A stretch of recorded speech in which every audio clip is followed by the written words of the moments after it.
Hey, everybody, welcome to Moment of Clarity. Hope you're having a good day out there. So, as we know, Biden's about to take office, and there recently was a big push for force the vote, right? Force the vote on Medicare for All, force Congress to actually stand up and either declare that they were supporting Medicare for All or declare they were against us having health care. And as we know, Congress basically failed to stand up on that front. Even the squad failed to put any pressure on Nancy Pelosi for that vote. I think that there is another way to get Medicare for all. There is another way to get this country health care. And it could happen on day one when Biden gets into office. Now, right now, that will not be happening. But I want to let you know there is a way. There is a way that even without Congress, because they have proven, Congress has proven what they are. They've proven they're corrupt. They've proven they're a swamp, but a swamp filled with like diarrhea, like just awful diarrhea swamp. They've proven that. And so it's time to do it without Congress. And there is actually a way to provide health care for all Americans without even congressional approval. I probably don't need to tell you why we all need healthcare and why it's ridiculous that we don't have healthcare, especially in the middle of a pandemic. The only developed country without fucking single payer healthcare. How incredible is that? Why don't we join the fucking modern world? I mean, it's like if we were the only one without pants. I mean, the whole rest of the developed world has pants, and we were like, yeah, one day we're going to get there. We're going to figure out how to cover ourselves from the waist down. But for now, yeah, we're the only ones, no pants. I mean, is that any crazier than having a for-profit healthcare system that destroys millions of lives every year, especially in the middle of a pandemic? In the pandemic, as some of you may be aware, 15 million, I mean, those are the latest numbers. I assume it's more than that by now, but 15 million people have lost their employer-based health care during this pandemic. So lives are destroyed even more than ever. And so here is the answer, or at least one answer, as a way that we could have health care if there were enough pressure on Joe Biden to actually do it. So here's the deal. And this was not written by me. This was written by David Dayen at the American Prospect. They often do very good work. David Dayen, a great investigative journalist. And here is the article. This was written back in November, this past November. But through all this force the vote, and there's still a lot of energy for force the vote, even though it didn't work with the Nancy Pelosi speakership, there's still a lot of energy behind that movement for forcing a vote for Medicare for all. So I say, let's take that energy for force the vote and switch it over to force the executive action.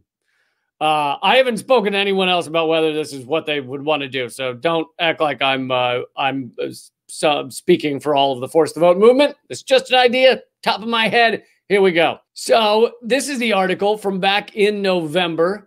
How Biden could give everyone Medicare on his own. It was actually, before I read some of it, this has actually happened. This has already happened. There are already areas in America where they're just given healthcare. They're given Medicare for all. So the Medicare for all idea already exists, believe it or not. And where does it exist? Libby, Montana. That's right. I know you were going to say Libby, Montana. Of course, that's where all the good shit is, right? Libby, Montana. Everyone knows that. It already exists in Libby, Montana. And so let's go back to the article. The people of Libby, Montana, population 2,628. By the way, that's 2,627. I heard yesterday a kid ate a Matchbox car. It's pretty tragic. But so 2,627. I'm kidding. He probably pulled through. I mean, he ate the car, but I think it's going to come out the other end. He'll be all right. Population 2,628 shares something in common with the rest of the developed fucking world. He didn't say fucking, but not their compatriots in the United States. They all, meaning everyone in Libby, all have access to a single payer Medicare for all system. As part of the Affordable Care Act, the residents of Libby have access to fucking Medicare for all. they were exposed. The reason they got it and no one else did is because they were exposed to hazardous airborne asbestos from a vermiculite mine. Oh, that's my favorite kind of mine. Oh, I love vermiculite. A vermiculite mine owned by the W.R. Grace Company. And they were made eligible for Medicare for free at the discretion of the Social Security Administration and the Department of Health and Human Services. It was codified in Section 1881A of the Social Security Act. The language of the statute refers to any individual subject to, quote, environmental exposure. Though it is well understood at the time to be referencing Libby, but it says that anyone exposed anyone subject to an environmental exposure could get this program, basically. So because they were exposed to this, they got Medicare for All. Now, within the thing, as I just said, anyone is subject to environmental exposure. And so then you start to think to yourself, well, okay, so any Americans that are subject to environmental exposure, well, are there others? Are there other Americans that have been subject to environmental exposure? Oh, that's right. We're in a fucking pandemic. Most everybody has been subject to an environmental exposure. Even if you haven't had it, you've been subject to exposure. And if you have had it, that's fucking millions of people, right? Millions of Americans have already been subject to COVID. We don't even know because a lot of people don't have symptoms, so they haven't been tested. So it's even more than we think it is. So you have millions upon millions of Americans that have had COVID, whether they've had symptoms or not. Many of them obviously had an incredibly rough time with COVID-19. So we've all been exposed. And that means Joe Biden on day one could fucking sign something, Section 1881A, and give everyone in this country Medicare for all. Give us health care. Now, ideally, I say, let's do that forever. Let's do that and leave it like that so that everyone continues to have fucking health care. However, if they didn't do that, how about at least doing it until the pandemic's over? At least give everybody whatever it is, the next 6 months, another year, until we can really definitively say this pandemic is done. Give people Medicare for all for that time. He could easily do it. And even if you didn't want to say COVID-19 counts as exposure, you could do it via other exposures. Because if you're just about anywhere in America, you've been exposed to some environmental shit, okay? That's how it works nowadays because corporations don't account for their externalities. Corporations will destroy your life, they'll destroy your air, they'll destroy your water, they'll destroy your ground and your soil and your crops, and they don't give a fuck. So let's just take some of the major ones. Los Angeles, the smog in Los Angeles, borderline suffocating. They give you air warnings as to how good the air is outside, whether you can breathe that day. Hey, good news, folks. Today's a breathing day. Did you ever think we'd be in that level of dystopian shit show? Let me check on my app. Oh, it's a breathing day. Everyone, take it in, folks. Breathe today, because tomorrow, no good. I just looked at it. Yeah, tomorrow, no breathing. So breathe now and get like double breath now. Save some for tomorrow. Yeah, that's what they're fucking doing in Los Angeles. You got to check the air quality before you go outside. Not just Los Angeles, there's other cities, right? San Francisco with the forest fires. And okay, so we got Los Angeles, the smog. We got oil spills in the Gulf of Mexico and so many other places, right? Oil is environmental exposure.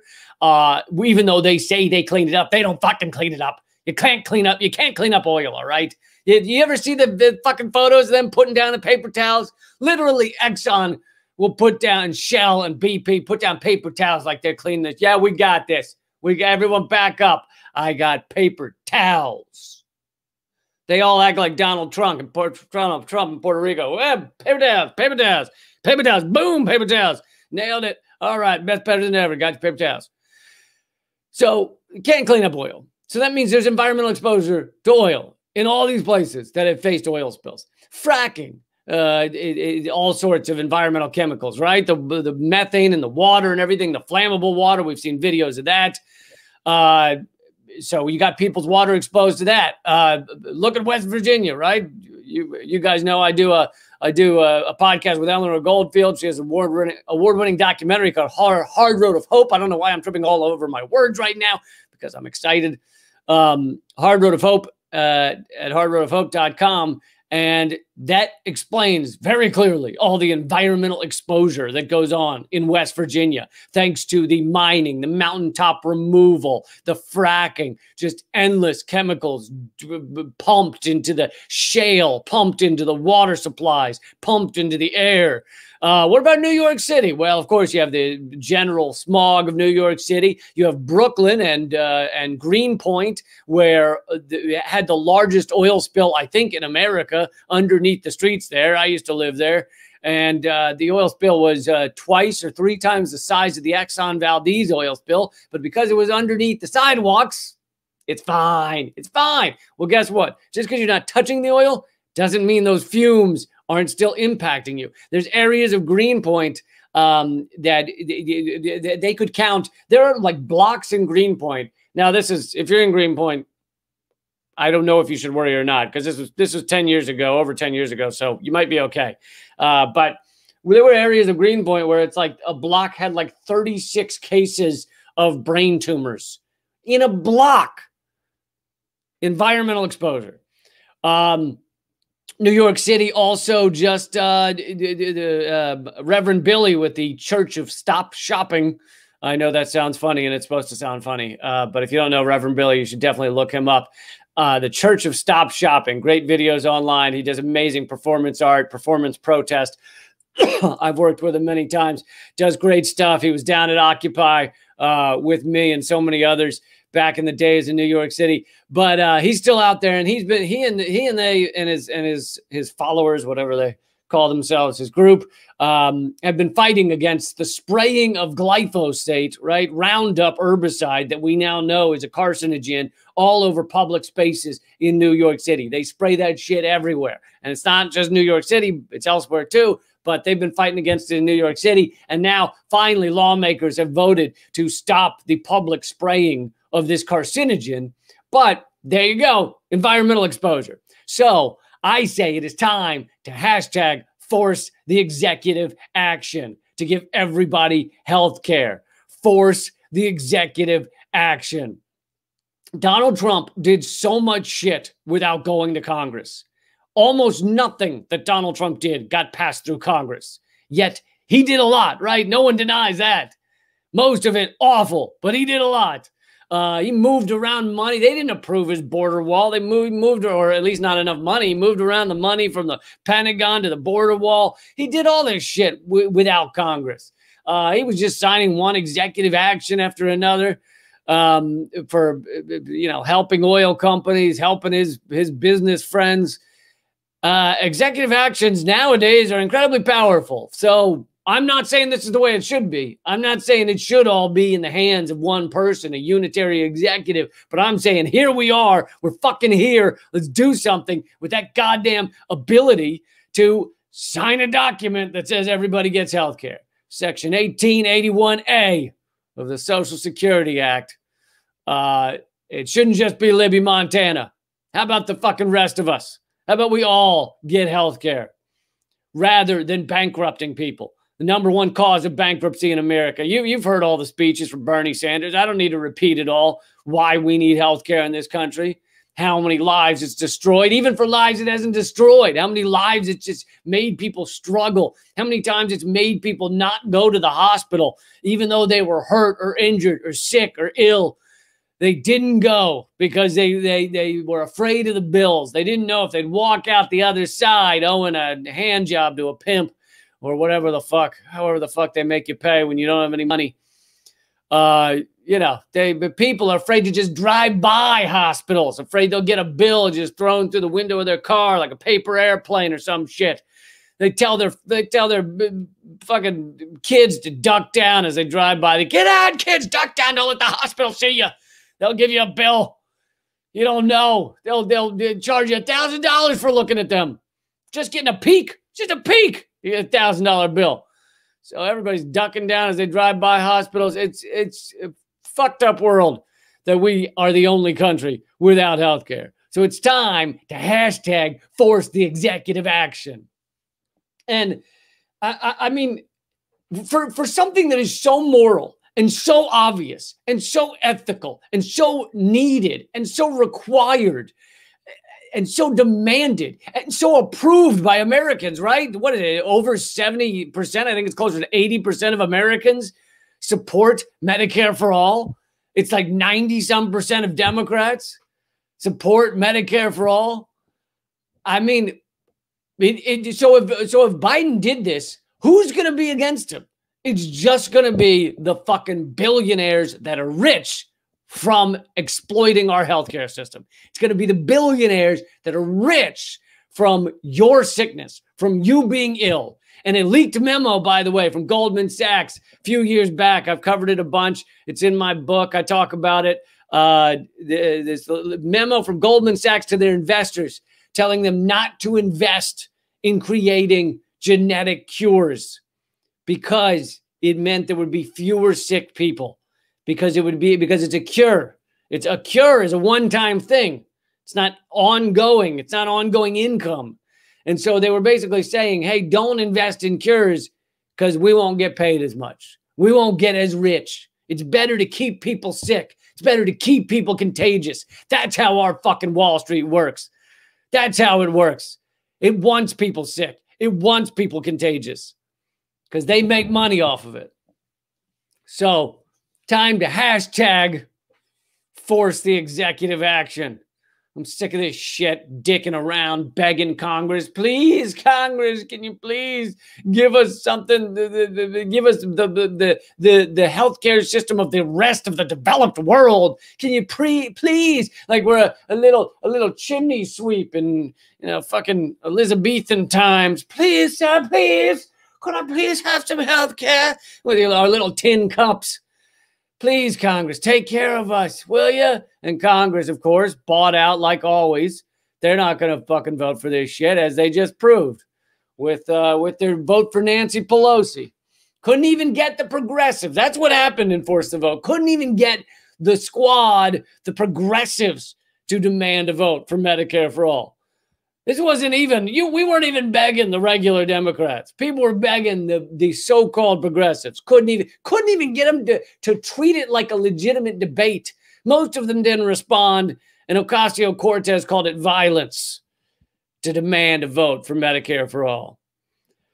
So, I'm not saying it'll happen. I get it. Joe Biden's bought out too. I'm not saying this will happen, but you gotta fight for things that don't seem like they're going to happen. So it's time for a goddamn executive action for Medicare for All. Thought I'd cover one more thing before I wrap this up. Thank you guys for sharing this, letting people know.